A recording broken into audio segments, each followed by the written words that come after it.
Welcome to Bandit's Keep. I'm Daniel. Do you ever wonder why, when you look at something like original Dungeons and Dragons, the encounter number for orcs is 30 to 300? How does that even play out at the table? Can you fight 300 orcs? Let's talk about that a little bit. 100 orcs walk into a bar.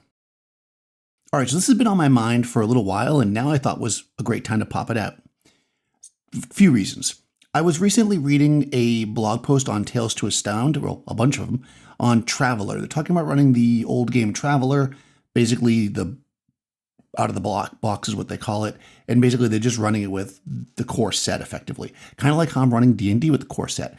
And I thought that was really interesting because Traveller is a game I've never played, but it's very procedural, and it seems like the kind of game that'd be really fun for solo play. So I've been eyeballing it and reading more and more blog posts. Well, in this one blog post, what does it mean by an encounter? They actually reference another blog, The Alexandrian, and in that blog post, The Alexandrian's talking about original Dungeons and Dragons, and they kind of read something, I think if we read the blog post, they even admit kind of out of context, but in a way it reframes wandering monsters, if you will. And it's a way that I've often, or always really, thought about them, so it works for me. But the final thing that made me make the video now is I got a comment on my actual play channel. If you don't know, I have an actual play channel. I've been running a lot of solo OD&D, and the person commented about how that, well, partially that I wasn't narrating the travel, and they thought at the table that might not be fun for a group, which, yeah, I mean, with a group, you can narrate the travel. But two is, why bother with 100 orcs as an encounter? You can't fight them anyways, so what's the point? So in this video, we're going to talk about what the point is. The nature of exploration. If we think about original Dungeons & Dragons as a game of exploration, both dungeon exploration and world exploration, then these numbers can start to make sense. The reference that the Alexandrian makes is that basically they use the word adventure as part of the, random encounter table, like they encounter an adventure or something like that. And again, they only use it in that one spot and, take it as you will. But I think this is a good point, because what are the 100 orcs? So let's just use the 100 orcs because that's what the comment said specifically. How do we see 100 orcs in the world? Now, you could look at it with the eyes of everything is there for me to fight, right? Which is, you can't fight 100 orcs, although I'm going to get back to that. Or you could think, my party is traveling through unknown wilderness. We'll start with unknown. Why are there 100 orcs here? Well, first of all, you're going to roll to see if it's their lair. If it's their lair, well, then that's simple. You stumbled upon an orc village. It could be in caves. It could be a village. The rules specify what that would look like, a palisade wall, etc. Now, if, let's say, they're not in the lair, 100 orcs on the move could mean many things, right? What are orcs in your world? Let's take the most base idea of orcs being a warlike, type of monster that travel around sacking and raiding and fighting in wars and stuff. So if there's 100 orcs and it's not their lair and they're on the move, they're either going to a place to raid or coming back from, right? If, again, this is an unexplored area, the party might not have any idea where they're coming from or where they're going to. Or maybe they do. And this is all contextual, right? The book can't tell you this. The book, you have to look at it as a DM and go, oh, well, the orcs are actually heading north and the party knows about some towns and stuff to the north. So when they see the 100 orcs, these orcs seem like they're marching in the direction of Northwoods. Okay? You can, right? Now, if they don't know the area, they're marching. How are they armed? What are they like? How are they organized? What are these orcs doing? Are they looking for something? And you notice this in a lot of kind of indie games these days where, and actually one that I talked about on this channel, Tales of Argosa, they have a what are they doing chart, right? And you could use something like that, or you just decide based on what you think could happen in your world. Well, I've got orcs. They're going to an area the party doesn't know. What would orcs most likely do? Maybe roll a die, maybe just decide. Those are the orcs that you see. Maybe the orcs heard that the party's in the area, and maybe they're searching for them. Maybe the orcs are traveling to a battle. So they're, fully armed, nobody's injured, they've got their weapons, they're singing their battle chants. From the, if you saw the, was that the Return of the King, right? The the cartoon one, not the you know what I'm talking about. We don't want to go to war today, but the Lord of the Lashes says, nay, nay, nay, we're gonna march all day. I will spare you my singing. But anyways, maybe they're going to battle. So they're singing their songs and they're marching just like any other soldiers. Maybe they've just returned. Maybe a lot of them are injured and weapons are broken. They're dragging captured prisoners or possibly loot, right? Maybe they're low on supply. Maybe they've got tons of supply because they won, right? It really depends. And that's the nature of these orcs. What is the party going to do with that is up to them. Are they going to hide from these orcs because they don't want any part of this? Are they going to follow the orcs? Are they going to look to see where the orcs came from? They're heading off to battle. Maybe they're leaving their camp unguarded or with fewer guards. This is a perfect opportunity to get in there and take some treasure. If they're returning from a battle, especially if the party knows of villages from the direction they came, maybe they're going to go there to try to lend their hand and support. This is effectively an adventure. They could ignore it. If they're traveling in an unknown area, the orcs are traveling, they look like they're going to a battle, so they're full strength, they're not carrying a bunch of loot, they're going to a place that the party doesn't have any idea what it is, and they're coming from a place the party doesn't know, they might just avoid them.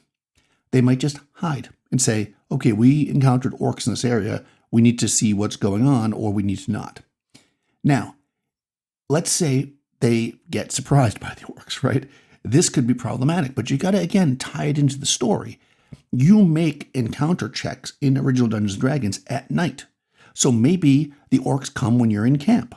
Or maybe they are basically waiting in ambush for some other reason and the party stumbles into their trap. Any number of things could be how the party's surprised by the orcs. Now, if they surprise the orcs, there's lots of things. Again, they could just take off. They could maybe look at here we are, right? Orcs marching. There's a few stragglers in the back, right? Maybe the party does a little grab this guy and pull him to the bushes, right? Kind of thing. Captures them, gets the information from them, or just takes their treasure, whatever they want, right? You can be an adventure, right? Just because you can't defeat 100 orcs, I guess I'm getting ahead of myself there, but I'm going to talk about it, doesn't mean that that's not a worthy battle. You could do it by stealth. You could find things. You could sneak onto their wagons.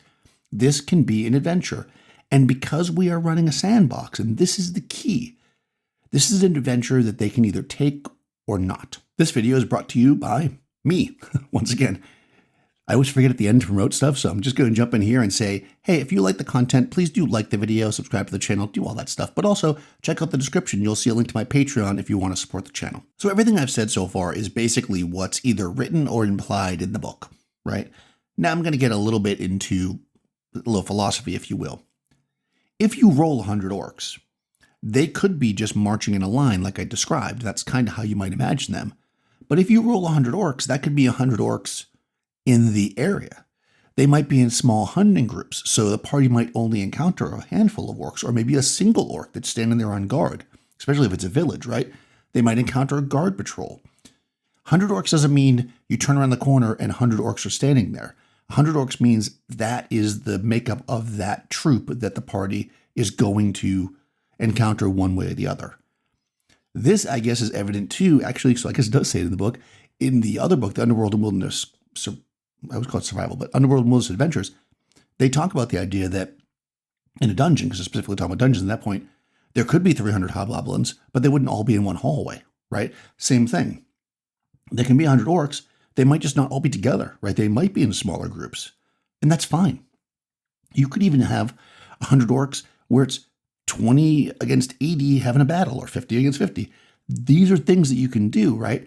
This is where the imagination, this is where the improv, this is where your world comes in and not what it says in the book.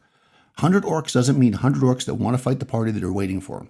100 orcs means whatever makes sense in context for your group. Too many leads to follow. So I think one thing we want to remember as GMs, referees, dungeon masters, whatever, of this style campaign running closer to the OD&D style is that not everything the party encounters, runs into, sees, learns is something they're going to follow. This is, again, the open world or the sandbox. There's no main quest line and side quests. Everything is whatever the party makes of it. There should be, in my opinion, and is in my campaigns, so many things that they run into that they could pursue that they would never be able to do them all. And that's the point, because that's how life of an adventurer is. You've got to make choices. What are you going to pursue? This is key. I remember once jokingly, one of my players said to me, "Stop with the side quests," and they were laughing. They're not side quests, right? They're side quests to you because you've chosen to do something else. But you can do this and abandon the first thing. Do whatever works for you. This helps players become better players, in my opinion, because it forces them to make decisions. If they chase every lead, they'll never really get anywhere. They've got to make that hard decision and go, we're just going to ignore these orcs, even though they're wounded and laden with treasure, because this is not what we're here for. We're looking for the temple in the woods where the Troll Lord lives. Troll Lord, that's the name of a company. And that's who we're after. If we fight these orcs now, we might use up some of our spells. We might use some of our resources. We might lose a player character. We need them to fight the troll. So we're ignoring these orcs for now. We will remember that they're here, maybe, and we'll deal with them if we feel like it. Now, whether or not that comes back to bite them because maybe the orcs work with the trolls, that's something that you'll have to decide. And it's usually a good idea to have a rough idea of how the world works before you roll something. So when you roll orcs, even if you hadn't thought there's orcs here, you should know, are orcs generally something that work with the trolls? Is it possible? And then maybe give it a chance. I wouldn't say, oh, they're definitely going to sneak up on them because they didn't pursue that, because that becomes railroady. It's more like, what's the likelihood? Maybe we'll roll a die. Anyways, that's how I run my game, my sandbox, my open world, OD&D. How do you guys run? What do you think about this? Is the 100 orcs just silly? Like, is it even worthwhile to do that? Should you just run smaller groups of orcs always so that they can be a winnable encounter?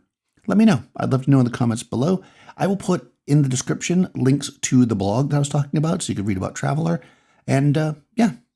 Oh, don't forget to subscribe to the channel, ring the bell, do all the other good stuff, and I'll talk to you soon.